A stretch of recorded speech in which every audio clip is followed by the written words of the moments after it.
Welcome to the Neophytes of Narratology, the internet's most pretentious and pseudo-intellectual pursuit since, perhaps, Nietzsche's thus podcast Zarathustra, or Camus' renowned Vlog of Sisyphus. While lesser men aspire to stand on the shoulders of mere giants, we at the Lost Signals will accept nothing less than titans. So join us as we delve into the fundamentals of narrative nuance and critique the critics who proclaim to know the universal qualities of effective storytelling.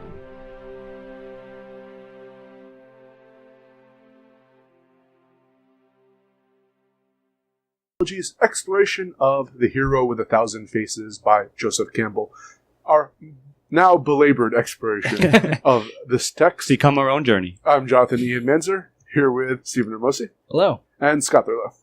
Hello there. So, we've finished the first part, which dealt with the hero's journey. And like Mario Puzo's The Godfather,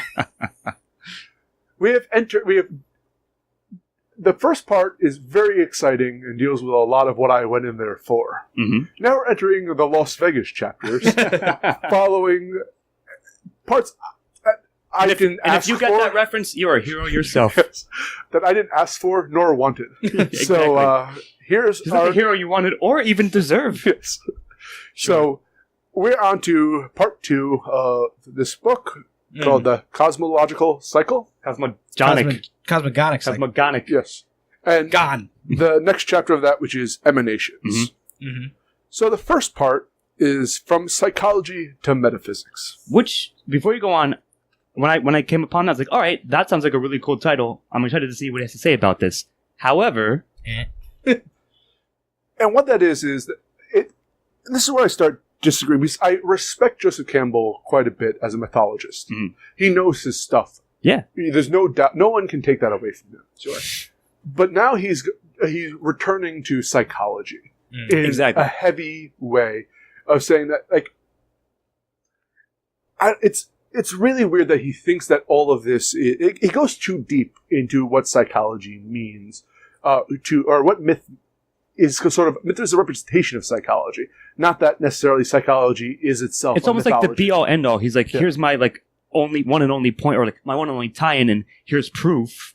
In quotes. But I think he's arguing that it's in a way that myth explores the unconscious as described by Jung. Sure. And I think that it's interesting applying psychology to mythology, like why people choose to follow myths, why and what myths they follow. Sure. But he's going that no, it's the foundational aspect that myth represents what psychology is, like being the science. Exactly. He's trying to draw a 1-to-1 ratio, and I don't think we all agree that's necessarily the case. I don't know. I don't know if he's completely wrong, but this section of the book was kind of drawn out, and like I think he was like. I mean, I agree. I said this earlier to you guys, and I think it's worth saying again on the podcast. But like, it felt like he was kind of like, "Hey, now I need to finish my book somehow." Exactly. I mean, Steve, I agree. It felt something like what close can I to throw that. in here? Yeah.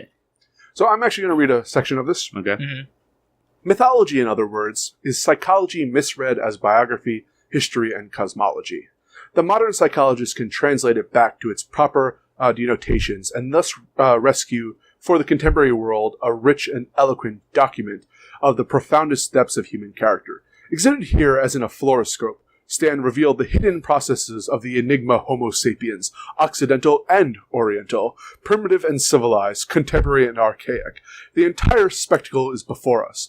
We have only to read it, study its constant patterns, analyze its variations, and therewith come to an understanding of the deep forces that have shaped man's destiny and must continue to determine both our private and our public lives. Yeah, sure, I guess. Like, I mean, I understand what he's getting at with that, but I'm going to be largely on your side, E, in that it's not the be-all, end-all of it. It's the best way I can say it. See, the thing is, I'm more of, like, I take myth, I agree with him that biographical interpretation of mythology is probably ridiculous. And even like historical tradition, Sure. saying that like the myth of Theseus attacking the fighting the Minotaur, the idea that the priest was actually wearing the head of the Minotaur, Right. there's directly Sure. a one-to-one historical. Like I think there's it's losing the something important there.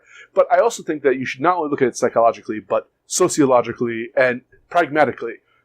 This is why fire is important. This is why we must protect our fire. This is what our ancestors gave to us in the Sure. primitive section. Exactly. And I don't know, like just saying that everything has a like psychoanalytical interpretation of Application, mythology. I think it does him a disservice because he seems to be like, having these two forces pull at him: his roots as a mythologist and his enamoration with Making that connection. psychology. Yeah, no, I agree. And sorry, Steve, I was quickly. The one note that I have from this section is basically like myths are sort of dream-like images and experiences as pertain to primordial unconscious drives or instincts. Mhm. Sure, I believe that is true, but it's not the only thing No. that derives that we can derive from the meaning of myths. I guess I'll say. Well, I'm not sure he's trying to say it's the only thing. In fact, he goes into several other chapters about it. Like he's focusing on the psychology aspect in this chapter, for Right. sure, which I get, and I, to some extent, agree that there is a large portion of myth that can be attributed to just human psychology. Sure. I don't disagree with you I think there that's- either. I think that's very interesting, but he talks about how like the patterns and logic of myth correspond to our dream states, which is an interesting thing. And then he kind of goes on to say that it's as though we're translating our dream states, but also consciously controlling them. Yeah, As opposed to at the like, how same we are in time. dreams. Yeah, exactly. Which I is get. really what I took out of this section. A lot of it was, and Scott, you said earlier that you get what he's trying to say. A lot of it I didn't actually really 100% get what he was trying to say. I think that he's talking himself Alright. in circles to some I extent. mean, I agree with in- that too. In part of this, I mean, I got what he was saying, but he said it like often enough already. Like I understand, you know what I mean? and like That was my reaction. I didn't feel like there was a strong thread throughout this yes. section, and it kind of goes on throughout the sections that he does in this part of the book Exactly. that we've read so far. Just to respond to you, I feel like Joseph Campbell, again, he has great background in mythology, came upon an idea in his head that sounded really good when he thought it up. Sure. And then when he tried to explain it, it felt a little bit more It was rambling less than I think. substantial. Yeah, it Yeah. didn't. I don't know if it was, or he didn't know how to accurately explain his kind of what his instinct was telling him about it. Yeah, I mean, I think that's well put. Perhaps, but I would say that I think that, and we were talking about this earlier, and I was kind of down on this whole section, but thinking more about specifically this first section of chapter 1 of the Emanations section. I didn't get that he was talking about all different types of creation stories until almost the very Until end they of this came up, chapter. yeah. Sure. Like maybe the third or fourth, or the fourth or fifth section of this. Within it, yeah. But- yeah. I do appreciate this section for what it's doing and like for how it kind of trying to draw out the idea of the myth coming out of the subconscious, of the human subconscious. And granted, he probably could have written this part better or explained it better. That's all I'm saying. But I think that there's an interesting thing to dig into there. I don't think he could have if he wanted to. No, but I'm not saying that it's because it's faulty logic on his part. I just think he didn't know how to explain it right. Convey it, maybe. But I just have one final quote, which is his final paragraph of this thing, which kind of goes into what you're saying, that not everything is about psychology here. The modern student may, of course, study these symbols as he will, either as a symptom of others' ignorance or as a sign to him of his own, either in terms of reduction of metaphysics to psychology or vice versa. The traditional way was to meditate on the symbols in both senses. In any case, they are telling metaphors of the destiny of man, man's hope, man's faith, and man's dark mystery. And I think that is him admitting that, or at least attempting to say that regardless if you agree with the psychological angle or not, or however you want to view it, there is a powerful force to mythology, and I totally agree with him on exactly. that point. Like, my final thoughts is I largely agree with both of you to a large extent, if you will. It's just that at the same time, that was a good quote. You're right. Like, that was a good little ending off. So it's well said by him, by Campbell himself. But at the same time, I think I would have liked maybe if he went further with it. But what he did cover, I think, has a lot of validity to it, and I enjoyed it. It's just that I wish there was more of it to some extent. And honestly, I wish he expounded more on this psychology to metaphysics section. Yeah, exactly. And did less on the like I said, further sections, which we're about to talk about. Again, like I said, I mean, the title of this chapter, or this section, I was like, yeah, awesome. And I was like, you know what? I mean, that was okay. Yeah. But, that's all I have to say about it. So I actually combined the next 3 sections into one. Yep. Which, universal round, out of the void, space, and within space, life. Yeah, they're sort of like all connected. And this is, as Steve had pointed out, he is beginning to discuss creation myths here. Is discussing really the cyclical nature of creation myths. Mm-hmm. And even in mythology that doesn't have a spelled out cyclical nature, there is that aspect to it as well. Before we go on to quickly, I would like you guys to guess what you think the note I have for basically all of these. It's a quote from a show that we said, "It's time is a flat." No, give me 10 minutes, guys. Just pause. No, it's What is from it? the first season of True Detective. Time is a flat Time's a flat circle.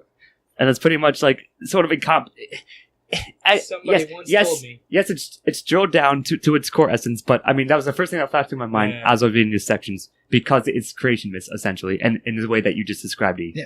Now, of course, as he's going through this through the lens of psychology. He is applying psychological aspects to creation myths, and like it applies to also what he's been discussing in the hero's journey with the cyclical nature of everything. And you start with like the creation, the growth, life, then to the kind of the fall, if you will, to back to the creation aspect. Yep. He actually offers for the first time that in this book, he actually addresses physics directly, and the idea of the Big Bang Theory, and in here he kind of posits the Big Crunch returning to the Big Bang as even in Big physics, bounce, sort of that mythological cycle still exists. Yeah. So I thought that was kind of neat. I want to give a shout out, I guess, to one of my favorite stories that he's told in this entire book. Actually, is from the Universal Round section, where he talks about Jane, the Jane faith, the Janian belief. And he talks about the ever evolving 12-spoked wheel of time, which I thought was fascinating. Like, just reading about that, it's go and read about it. It's not going to contribute anything to the discussion, the deeper discussion that we're having about this. But that whole mythology is it's an interesting myth. Yeah. Incredibly interesting. You never heard that? Like, I had encountered that previously to this. I hadn't read about it tangentially, essentially. I hadn't read about it in great detail. Sure. And this was a very interesting way to talk about it. I mean, it's a pretty good example, and I'll agree with you on that point. So I have a couple quotes to read out. Okay. The first one I'm reading out because he uses a word that I've never encountered before. Ooh. And it fascinated me. So, the forms go forth powerfully, but inevitably reach their apogee, break, and return. Mythology in this sense is tragic in its view, but in the sense that it places our true being not in the forms that shatter, but in the imperishable out of which they again immediately bubble forth. Mythology is eminently untragical. I've never heard untragical before. I'm pretty sure Campbell made it up for this work. But I mean, you're right. Like, I get what he's saying there. It sort of does go back to the big bounce cyclical idea, if you will, in a sense, and it's sort of like his poetic way of putting it. But I just don't know, if that is all that meaningful. He's just talking about it's the idea of all shall return, right? Yeah. I get that, but okay. The term untragical there is very interesting. I'm sure I noticed it when I was reading it, but I didn't remember it. And now that you mentioned it, I really like it. Of an impression, yeah. Like, it's this idea that there is no tragedy in death and in destruction because everything's going to come back around. Right, because it bubbles forth, as you said, eternally, that's essentially. Kind of really.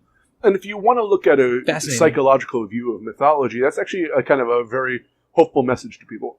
That just because there's an end does not mean it's sure. It's not the end. And he goes on, he goes on to say the mind is not permitted to rest with its normal evaluations, but is continually insulted and shocked out of the assurance that now at last it is understood. Mythology is defeated when the mind rests solemnly with its favorite or traditional images, defending them as though they themselves were the message that they communicate.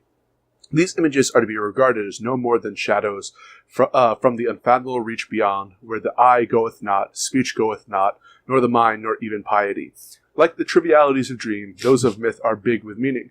But again, going to that, in a sense, that hope within destruction there, the idea of that lingering on the one aspect of mythology, the good times, is destructive for civilizations of mythology and all that aspects.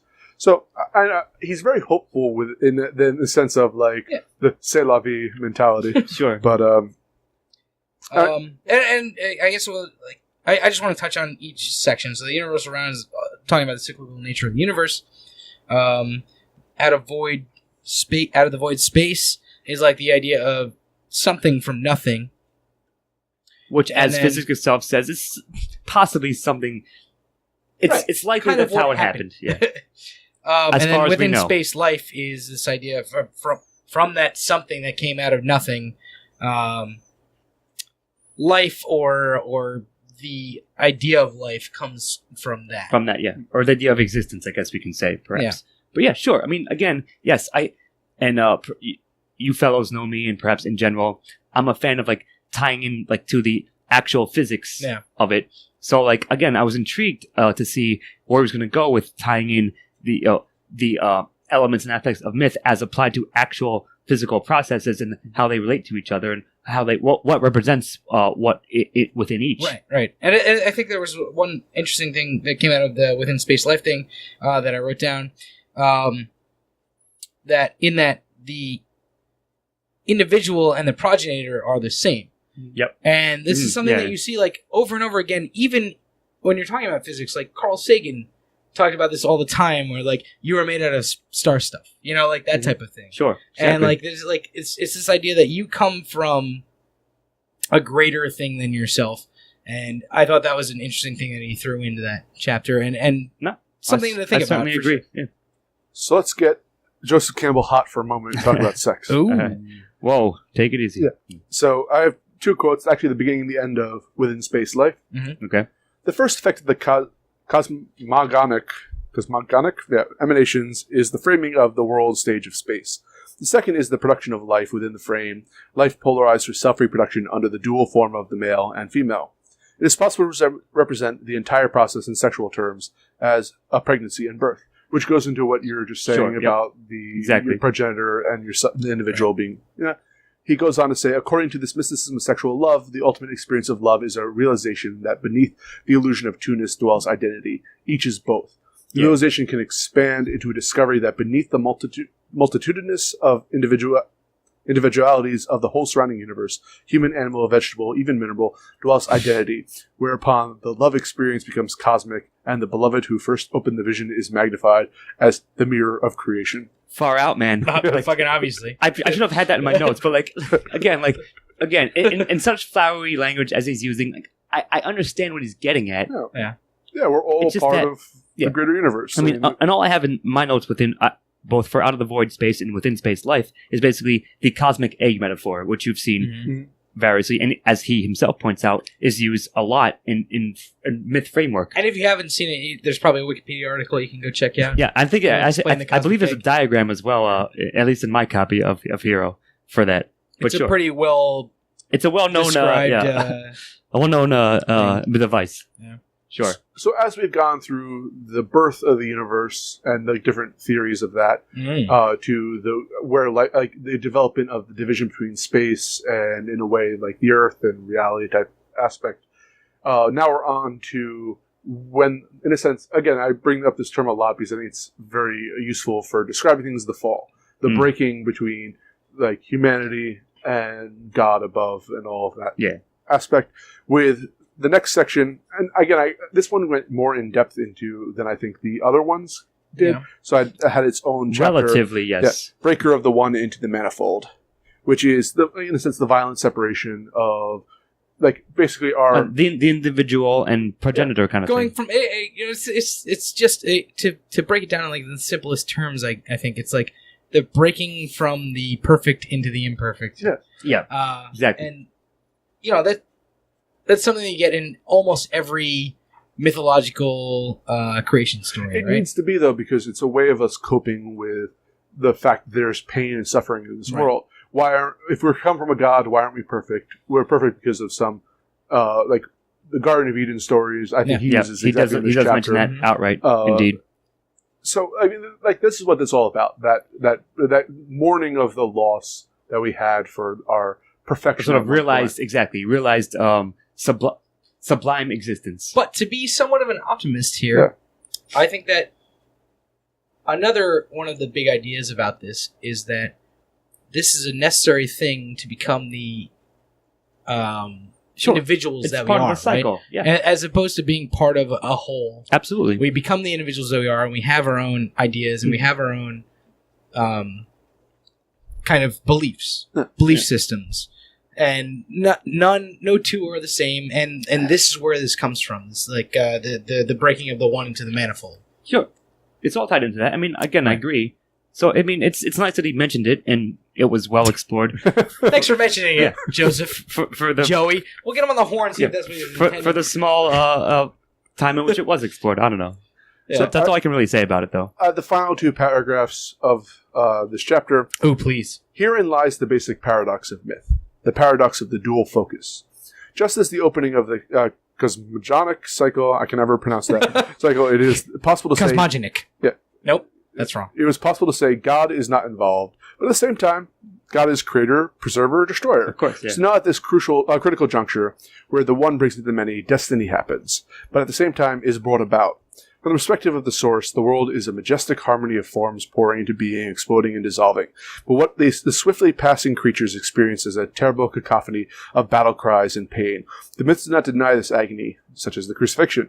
They reveal within, bound, and around it essential peace, the heavenly rose. Sure. The shift of perspective from the repose of the central cause to the turbulation of the peripheral effects is represented in the fall of Adam and Eve in the Garden of Eden, as I brought up earlier. They ate of the forbidden fruit, and the eyes of them both were opened. Or Adam and Eve, if you will.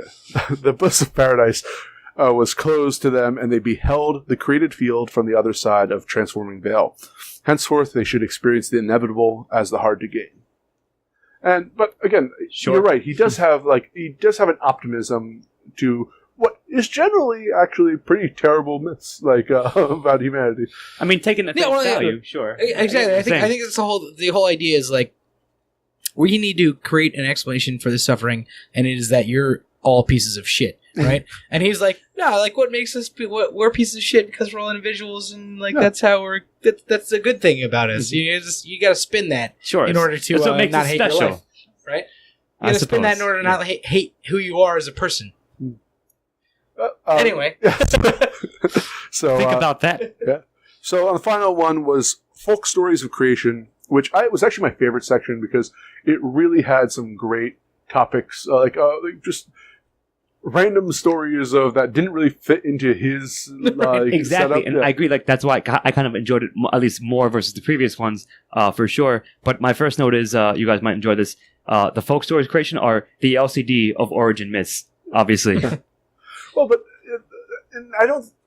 It's the most local of all the. Yes. That's what I'm saying. I'm trying to make a joke of it, but, you know what I'm getting at. But what I really liked is because there's just basically like the general explanations of why we're here and why death occurs. But it's also like regional formations exist because this event happened. Yeah, exactly. Like, our hero went out to this some god stepped on a fucking piece of earth and a hill formed out of it. Yeah. And now we live on this hill, and that's why it's sacred. Yeah. Exactly.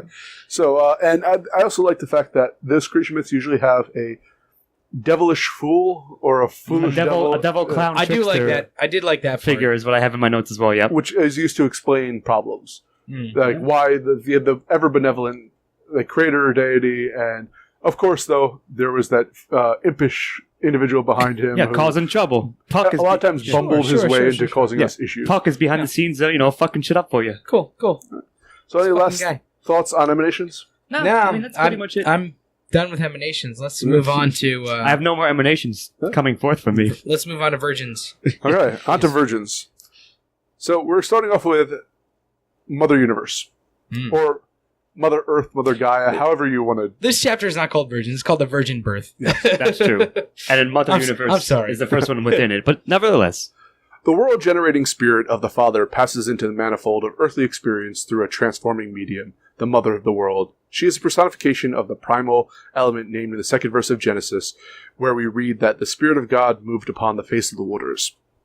In Hindu myth, she is the female figure through whom the self begot all creatures. More abstractly understood, she is the world-bounding frame, space-time and causality, the shell of the cosmic egg. More abstractly still, she is the lure. I love how he goes into more abstract. I don't remember that specific you're right. part. I was like, Excuse why? me, Why would you it's do not that? abstract enough for me. I need more abstract. Please make it more abstract. More abstractly still, she is the lure that moved the self-brooding absolute to the act of creation. Ooh. So here we talk about Indeed. mothers in the creation myth. Mother. Specifically virgin mothers, if you will. And I mean, it's if you ever had a female friend who was into Wiccanism or something like that, you know what this chapter is all about. I had a male friend who's in Wiccanism. Then you know what this chapter is all about. Either way. Yeah. So, But no, sorry, you had something else? yeah, it's the interesting idea between the virginal pure creator versus the masculine kind of violent creator. Right. This section I did not have too many notes for because it was all every section 1, 2, 3, and 4 Exactly. was like 2 paragraphs of kind of an explanation and then just a story, A myth. and that was it. Exactly, Steve-O. And so I'll build on from that. My notes are poetic but short section.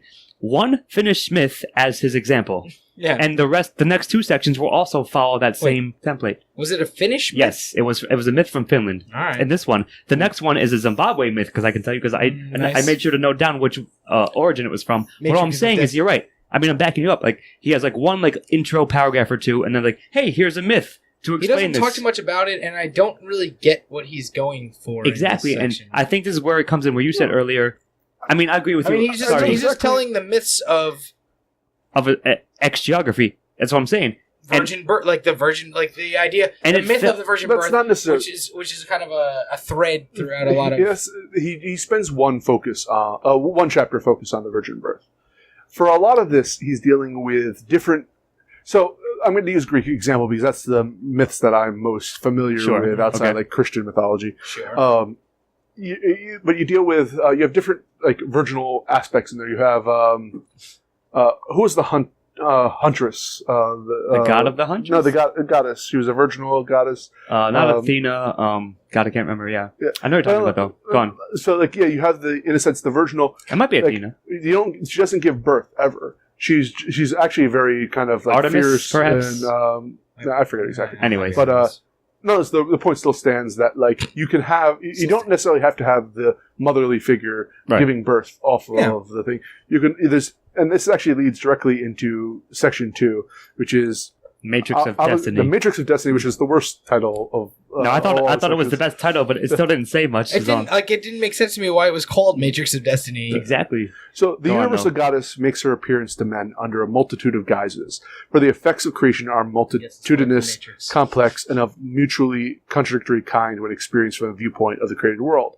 The mother of life is at the same time the mother of death. She has mastered the ugly demonesses of famine and disease. So the thing is the idea of that the just like a male god, female goddesses don't just have to be that pure, they can take on various guises, if you will. They can be destructive. They can be benevolent. Sure. They can be civilized. You can have Hera of hearth and motherhood. Mm-hmm. You can have the huntress in the wild, as I just brought up.